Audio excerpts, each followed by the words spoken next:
Hello বন্ধুরা, আজকে চলে এসেছি নতুন একটা ভিডিও নিয়ে। তো আজকে এখানে দেখতেই পাচ্ছেন একটা সোনার জিনিস নিয়ে চলে এসেছি।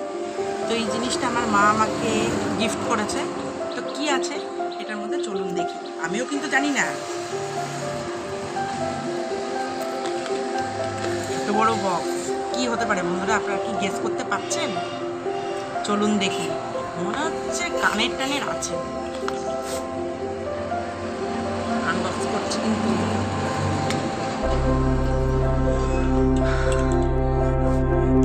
দেখুন বন্ধুরা, মা আমাকে শাখা পাথর গিফট করেছে। এটা তো আমার অনেক দিনের স্বপ্ন ছিল। যাক, মা আমাকে পূরণ করে দিন আজকে। দেখুন কেমন লাগছে শাখা বাঁধানোর ডিজাইনটা। আপনাদের কাছে কার কিরকম শাখা বাঁধানো আছে অবশ্যই কিন্তু জানাবেন, কমেন্ট করতে কিন্তু ভুলবেন না। আমি তো খুব হ্যাপি। আপনাদের কেমন লাগলো সেটা একটু জানাবেন। বাই।